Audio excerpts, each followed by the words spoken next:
ઠાકોર સમાજ, રબારી સમાજ બાદ નાઈ સમાજે પણ આજે ઢીમા ખાતે બંધારણને આખરી ઓપ આપી સામાજિક સુધારણાની પહેલ કરીને કુરિવાજો, વ્યસન પર પ્રતિબંધ મૂકી શિક્ષણ સાથે આધુનિકતા સાથે તાળ મેળવવા સમાજના તમામ આગેવાનોએ બનાવ્યું સામાજિક બંધારણ।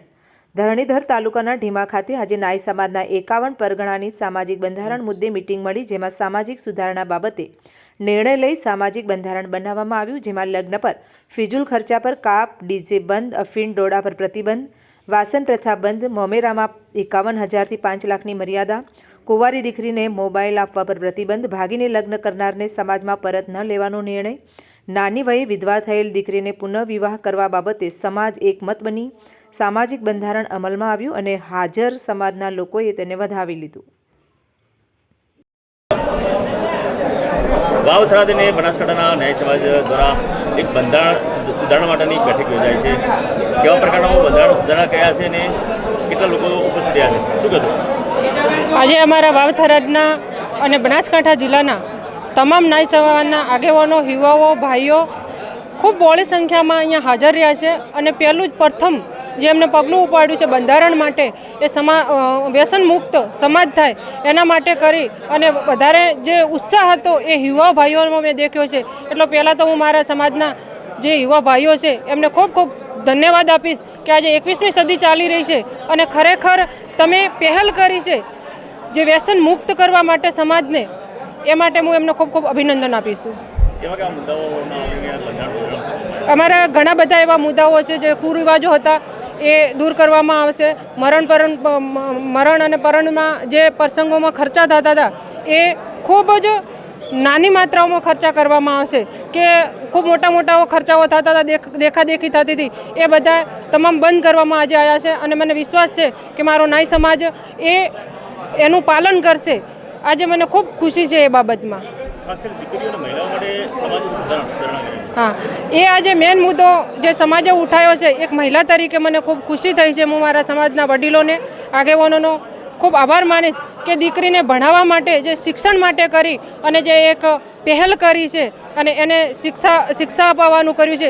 દહેજ નીચે તો ચાલશે પિયરવાળા, પણ એને જે ભણાવવાની એ કીધું કે ભાઈ કાંઈ નહીં તો 12 ધોરણ સુધી તો દીકરીને ભણાવવા જ, એટલે એ અમારા મહિલાઓ માટે ખૂબ ખુશીની વાત છે। મારું નામ ગીતાબેન નાઈ, વાવથરાદ, હું જિલ્લા પ્રમુખ છું। રાઠોડ વિનોદભાઈ એડવોકેટ, ડીસા। આજે બનાસકાંઠા અને વાવથરાદ જિલ્લાના 18 તાલુકાઓ ઢીમા મુકામે સેનજી મહારાજના મંદિરે સમાજના નવા બંધારણ સાથે, નવા વિચાર સાથે એકત્ર થયા। એકત્ર થઈને શિક્ષણ માટેનું, વ્યસન મુક્તિ માટેના, સમાજમાં ચાલતા કુરિવાજો માટેના દૂષણો દૂર થાય અને સમાજ પ્રગતિ પણ થઈ જાય તેના માટેનું એક બંધારણ બનાવવામાં આવેલું। આજે સમગ્ર સમાજ એકતા થઈને આજે બંધારણને સમાજનો સ્વીકાર કરેલો છે। જય હિન્દ। 42 પ્રકારના મુદ્દાઓ છે। આ મુદ્દાની અંદર સમાજમાં જે ચાલતા હતા કુરિવાજો બધા બંધ કરવામાં આવેલા, ખોટા ખર્ચા કરવામાં આવતા એ બંધ કરવામાં આવેલા અને સમાજ એક શિક્ષણ તરફ આગળ જાય તેના માટે આજે એક નવા વિચાર સાથે આ મિટિંગનું આયોજન કરવામાં આવેલું।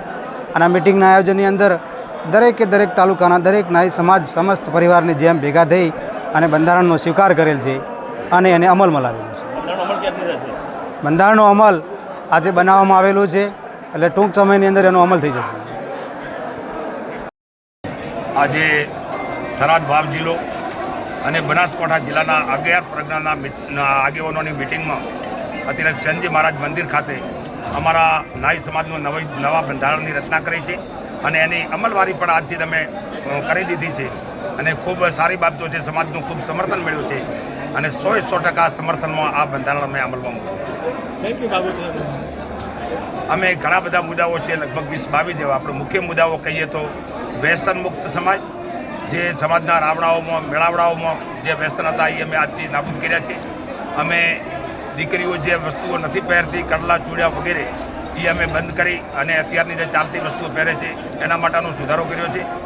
દીકરી ગંગા સ્વરૂપ થાય અને બીજા લગ્ન ના કરવાનું કીધું હોય તો એને સમજાવીને અમે પુનર્લગ્ન પણ કરાવવાના છીએ। આવા ઘણા બધા મુદ્દાઓને લઈ અને લગભગ 22-25 મુદ્દાઓ ઉપર અમે ચર્ચા કરી અને આજે નાઈ સમાજનું બહુ પારદર્શક બંધારણ અમલમાં મૂક્યું છે।